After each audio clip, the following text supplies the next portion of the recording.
Join me right now on Kumite TV is UFC light heavyweight Punisher, Devin Clark. What's going on, Devin? Hey, how you doing? I'm doing good. Good, good, man. I know you are sitting in New Mexico right now, but you're from Yeah. South Dakota. Could you talk about, the comparison of these two states? It's kind of night and day. South Dakota, it's flat farmland. Uh, the biggest city where I live in Sioux Falls is 200,000 people. Now here in Albuquerque, you have mountains all around, and around Albuquerque, it's a million some people. So it's like it's pretty much night and day. And the training's kind of the same. There's not a whole lot of professionals back in South Dakota, and here you're surrounded by professionals and world champions, and it's just a big difference. Do you enjoy going to New Mexico for training because of the scenic differences? Oh yeah, that's like that's part of the whole experience. The altitude, the mountains, and then on top of the training. So yeah, it's just kind of all in one. And I live in South Dakota, and I come and train here, so I'm able to separate family time and training camp. So it helps me get in that fight mode and get ready. Do you believe that that has helped you evolve quicker as a fighter because you get to separate yourself from, the family and all the daily life things? Yeah, I mean, I think so, and it's different for everybody. A lot of people would probably prefer to move their whole family here and see their family every day, which that would be amazing. But at the same time, fighters know when you're away from your family and all you see is fighting, that's what you're living every day. That's what you become, that fighter. And you're going to war camp, and you're getting ready for war, and in war there's not a whole lot of love. So a part of you kind of it separates and goes away for a little bit. All right, let's get into your last fight. Not even your last fight, your last scheduled fight. Less than Yeah. 24 hours before that event, your opponent got sick. The fight was canceled. You Mhm. were very understanding in your Instagram post, but were there any, mixed emotions when you got the news?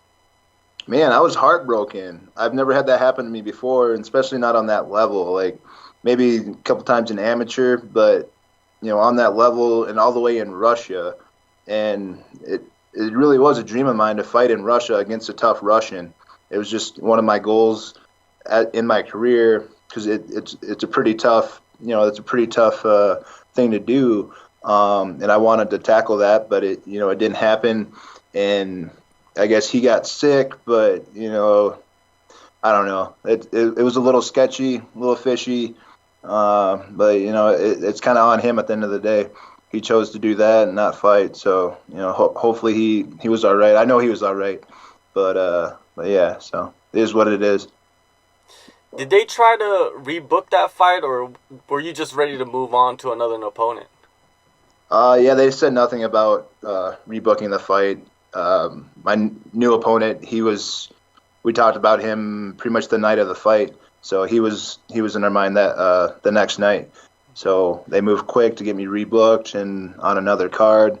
We probably could have fought a little sooner, but this was kind of the perfect time. Not, it separated the two camps, but not for too long. So it's not going to be a longed out camp and get all exhausted and stuff like that. So it was perfect timing. Did you take advantage of the free airline ticket out to Russia? Did you do any touristy things? Um, not a whole lot. I mean, we walked around a little bit, saw St. Petersburg, beautiful city. I got to run around a little bit and did my not really my weight cut. I just had some energy, wanted to run, so I got to run along the water and stuff like that. And yeah, it was beautiful. It was a cool trip, but at the end of the day, we were there to fight, do a job, and that was taken from us. So it was a good trip, but yeah, it not what I wanted, not what I intended. Definitely some frustration, of course, Big because you time. went and you flew how many hours over there to like not, and the camp and the time away Mhm. from your family, and it must have been, a lot of frustration. Yeah. But But now they're sending you back to Europe, where you're like, when you got the news like, hey, you're going to go to Sweden, you're like, oh man, I don't want to do that. Uh, a little bit, but yeah, it's a long trip and it's all the way over there.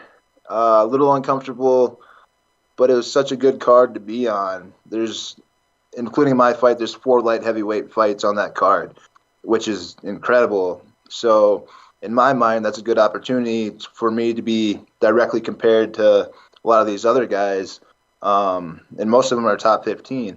So, and they're big fights. So, I want people to be able to compare us directly. Because after this fight, I'll be ready to move up, higher ranked guys, and yeah, I'm growing in the division, and I feel it. I'm ready for them now. So Yeah, that is a very strategic move on your part to be on this card, to go to Sweden on a card with so many light heavyweight fighters. Yeah, you got big names on there.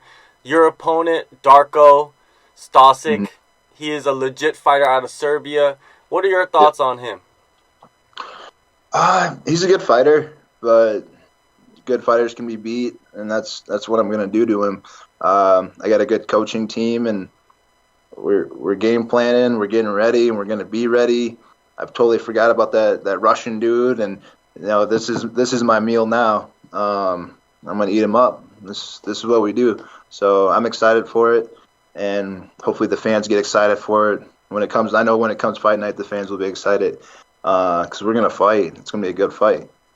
I'm sure that the European fans are excited for this fight, but a lot of the North American fans, they don't know these European fighters. They've been fighting in Europe, and then they never see them perform. But a lot of these guys are legit guys who are dangerous. Yeah. Do you think the North American fans are underestimating these fighters? They might, just because they don't, like you said, they don't know them. But as a fighter, I have a lot of respect for the European fighters. I know they're some of the toughest in the world, and it's always a great opportunity to fight them and fight with them. And that was part of the reasons why I wanted the Russian fight. And it's just a good opportunity to fight another person across the world. Totally different thing, same goals. It just makes a really good competition. Did you sit down and have a chance to watch some of his fights? And if you did, what did you think of his skill set? Pretty good. Yeah, I had a little bit of. Yeah, I've been watching him. Decent striker. He's kind of countery. At some points, he likes to brawl. Obviously, he's Crow Cop's guy, so that's that's a lot of pressure on him, I guess, or a lot of talk in that. But he's a good opponent. Good for me. I know my skills can match up very good against his. So he is a guy that has fought at heavyweight for most of his career, and recently came down to light heavyweight in his debut. Now this is his second fight against you at this weight class. Do you see that as as a disadvantage to be dropping that weight and fighting? Because in your debut, you debuted a weight class lower too, and then you went back to your original weight class. Yeah, kind of depends on how your body handles it and stuff like that. My last opponent, the Russian opponent that I was supposed to fight, he was in the same situation, and I know his deal is because of his supplements or whatever, and I don't know if that's the case in this one too, but it doesn't really matter. And there's a reason they were fighting at heavyweight, but light heavyweight's a little bit quicker. Guys have better endurance. It's a totally different world. And he's going to find that out. His last opponent, Jeremy Kimball, he could almost be a heavyweight. It looks like a heavyweight. But he's going to definitely a different opponent than me. So he'll find out. At UFC St. Petersburg, you had 2 opponents pull out. Does that change your mental approach heading into your preparations and future training camps? No, not really. It's just another guy across from you.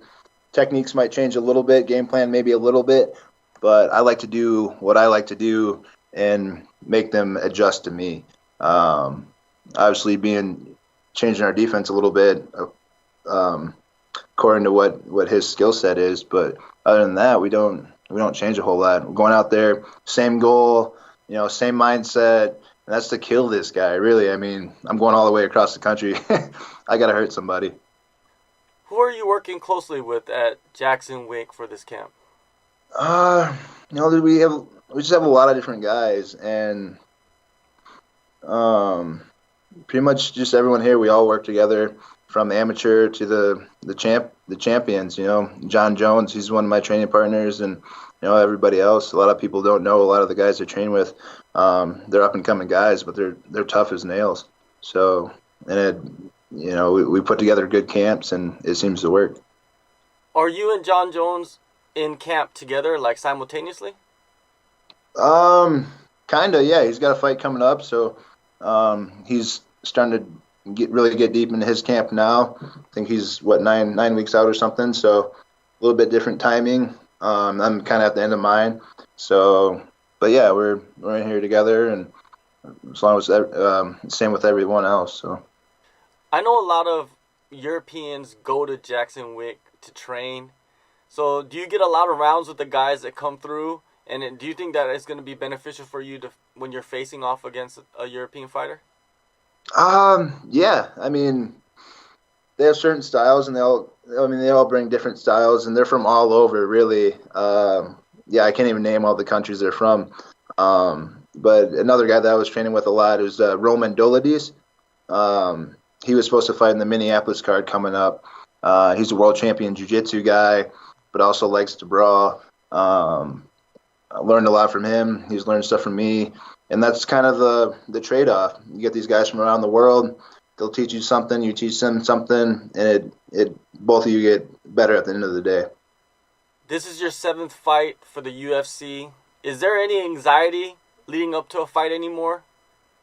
A little bit. It comes and goes. It depends on the fight. Depends on the lead up, the travel. If something goes wrong, yeah, just kind of. I like to live in the moment, kind of roll with everything. So anxiety nowadays is at a minimum, and a lot of that is due to preparation. I know I'm ready when I go into these fights, and I think it shows. Definitely for the last fight.